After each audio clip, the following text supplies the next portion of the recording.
Bien, 11:33, escuchamos lo que dice a esta hora el ministro de Hacienda. Tiene algunos detalles más de la ley de presupuesto 2022 y revisamos lo que dice. Por distintos años. Y yo creo que una cosa interesante es que cuando miramos el PIB, ¿no es cierto?, la caída que tuvimos el año 2020 es una caída en el PIB, ¿no es cierto?, muy superior a la crisis que tuvimos el año 2009 y también muy superior a la crisis que tuvimos el año 98. De hecho, esa crisis que tuvimos, que el año 2020 y principio de 2021, es similar a la caída que tuvimos el año 83. Es obviamente menor que la del año 82, pero muy fuerte. Entonces, en ese sentido, nosotros como gobierno lo que hicimos es que implementamos medidas adicionales relativas al impulso fiscal que dimos durante este año. Lo que estamos viendo es que eso ha permitido, que es lo que está al lado derecho, en las expectativas de IMASEC, que hoy día el IMASEC está creciendo bastante fuerte y las expectativas de ese crecimiento son expectativas muy elevadas. Entonces, desde ese punto de vista, nosotros, dada la crisis que tuvimos, hicimos un impulso fiscal fuerte que está empezando a notarse y a mostrar sus resultados. Adelante. Eso va de la mano con lo que ocurrió con la vacunación. Somos de los países que hemos logrado tener mayor tasa de vacunación. Creo que tenemos que estar orgullosos de esos. Y eso nos permite, ¿no es cierto?, que hoy día tengamos gente con primera y segunda dosis superiores, llegando casi a los 14 millones de personas. Y es una noticia que creo que es una noticia muy importante para lo que está ocurriendo en términos de movilidad, de tranquilidad, de recuperar nuestras vidas. También, claro, y en ese sentido, si ustedes se fijan, estos son los índices de movilidad, que lo que muestran es que efectivamente cuando empezó la pandemia cayeron significativamente, porque obviamente hubo mucha gente que estuvo en cuarentena, pero también lo que nos están mostrando es que ahora los últimos datos nos muestran que la movilidad está en niveles incluso superiores al comienzo, antes de la pandemia. Entonces, desde ese punto de vista, todo nos está mostrando que efectivamente tenemos mucha más normalidad, ¿no es cierto? Y como tenemos mucha más normalidad, también lo que corresponde es que el presupuesto de alguna forma vaya mostrando más normalidad respecto a la ejecución que ha ido teniendo. Adelante. Y así, claro, las expectativas de crecimiento para este año, que es la línea azul, ha ido creciendo durante todo el año, ¿no es cierto? Si bien al comienzo teníamos una expectativa cercana al 5% de crecimiento para este año, hoy día ya las expectativas económicas están más cerca del 10%, y eso también es una noticia muy relevante para nosotros, porque nos muestra que este impulso que queríamos hacer lo estamos logrando y nos permite salir rápido de la crisis. Adelante. Y así lo que hemos hecho es que tenemos parámetros para el precio del cobre y para el PIB de tendencia que determinan nuestro presupuesto. Son parámetros que nos entregan los comités de expertos y que han estado mejorando para este año. Adelante. Y en ese contexto, solamente para ir terminando, quería mostrarles estos gráficos del Fondo Monetario que muestran de alguna forma los impulsos que hemos tenido durante el año 2021. Al lado derecho son las medidas fiscales. De acuerdo al Fondo Monetario, nosotros somos el país que ha tenido mayor aumento en ayudas, ¿no es cierto?, y medidas fiscales. En realidad, dentro de toda la lista de países, somos el tercer país que ha tenido mayor aumento en medidas, ¿no es cierto? Y eso lo que nos muestra en el gráfico que está más a la derecha, ¿no es cierto?, es que nosotros también somos el país que hemos tenido también un mayor deterioro en nuestro déficit fiscal. Entonces, lo que quisiéramos decir es que lo que muestra esto de alguna forma es que hemos tratado de dar un impulso importante a la economía, lo hemos estado logrando, estamos empezando a salir, y en ese sentido, dado que se está normalizando la situación económica y social, también corresponde ir normalizando el gasto público, porque efectivamente hemos sido los países que han tenido mayor impulso durante el año 2021 y que ha significado también un deterioro mayor en los déficits fiscales.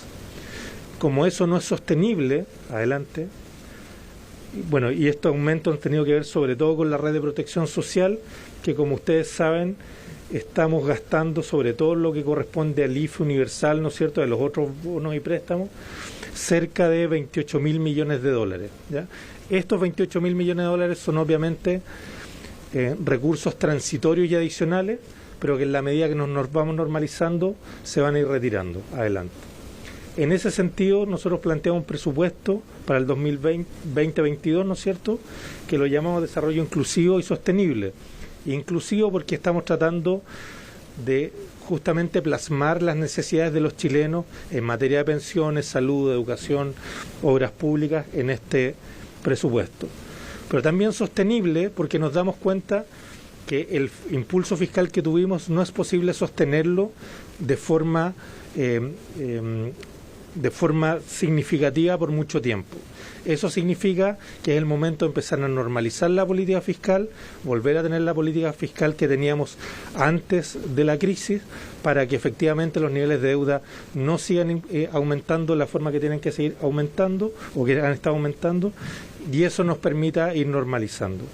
Así, el presupuesto crece, tal como lo dijo el presidente, con respecto al presupuesto del año anterior, un 3,7%, pero en lo que corresponde a la ejecución tenemos una caída, y esa ejecución corresponde básicamente al retiro de las medidas transitorias. Con esto el balance estructural alcanza un menos 3,9%, que de hecho esto también es muy importante porque nosotros como gobierno habíamos fijado una meta de balanza estructural para el año 2022.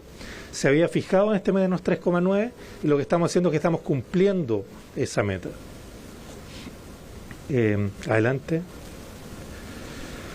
Entonces, bueno, los principales mensajes del presupuesto ahora los va a dar la directora, pero entonces lo que quería decirles es que es necesario que nosotros hagamos esta normalización fiscal, de la política fiscal, porque si bien esto nos ha permitido ir saliendo rápido de nuestra crisis económica, estos impulsos no son sostenibles y por lo tanto para no seguir acumulando deuda de forma tan amplia es necesario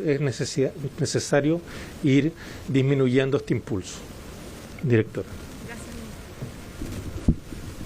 Muchas gracias. Sí. Quisiera hacerle algunos refuerzos respecto a las prioridades del presupuesto. Como señalaba el ministro, este presupuesto se construye a través de dos ejes: que sea inclusivo y que sea sostenible. Inclusivo porque es de cara a la ciudadanía, preocupándonos de la salud, del empleo, de la seguridad, pero sostenible para resguardar nuestras finanzas públicas, para que nuestro eje con el cual trabajamos de la responsabilidad fiscal, y sobre eso quiero ahondar un poco.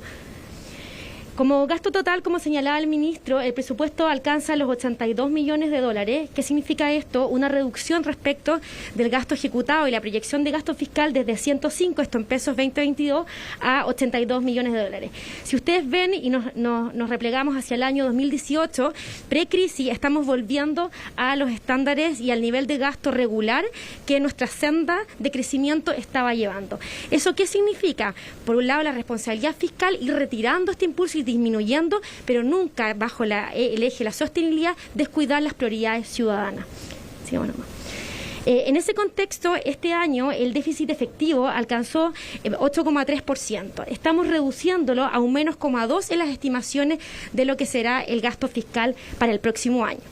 Respecto al estructural, este año nos encontramos, como hemos comentado en varias oportunidades, en una cláusula de escape. Hemos llegado a 11,5 de déficit. Pero ¿qué hacemos? Retornamos a la senda de convergencia a través del cumplimiento de la meta que teníamos comprometida en nuestra política, en el decreto del balance estructural, que fue fijada el año pasado. Pese a la situación fiscal de este año, nosotros hemos trabajado desde el eje de la responsabilidad fiscal, retornando al compromiso del año pasado, que era el 3,9. Como eje, este presupuesto es esencialmente reactivador, y reactivador porque concentra por sobre todo una agenda muy potente de revisión de gasto para tener el foco en lo que es el gasto de capital. Lo que hacemos es contener el gasto corriente, priorizando ese gasto en las inversiones que fomentan la reactivación y que generan empleo. Eso hace que el gasto de capital crezca un 85%, considerando el gasto total, versus el gasto corriente, que solamente crece un 2,8%. Todo ese crecimiento impulsa la reactivación y va en línea con lo que como Ejecutivo, como Gobierno y el presidente Sebastián Piñera nos ha encomendado para tratar este presupuesto de cara a las preocupaciones ciudadanas. En ese contexto, el presupuesto, como les decíamos, disminuye el impulso fiscal, pero crece en un 3,7%. ¿Crece por qué?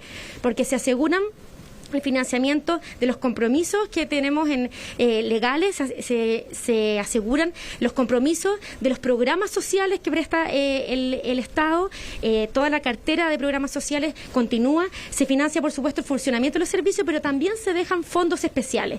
¿Qué son estos fondos especiales? Y ustedes recordarán lo que conversamos cada 4 años. Son los fondos de libre disposición para las nuevas autoridades. Estos fondos son de continuidad, son la que llamamos la glosa republicana.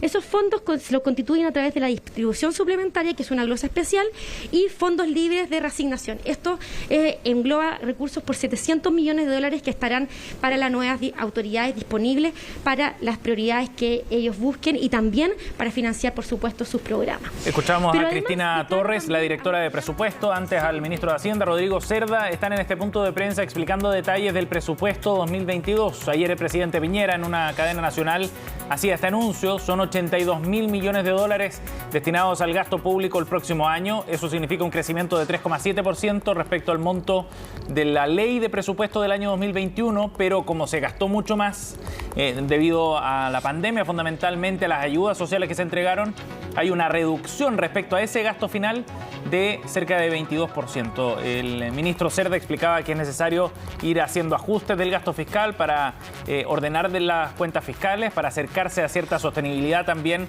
y de esa forma ir ajustando el gasto de acuerdo a un escenario, entre comillas, algo más normal, ¿no? Pensando que el 2022 sería un año de reactivación, de recuperación económica, de recuperación del empleo y mejor, por cierto, desde el punto de vista sanitario. Ahí estaba entonces en algunos más de los detalles que piden desde la oposición, por lo menos para ir conociendo este presupuesto que evidentemente va a comenzar a debatirse. Son las 11:45.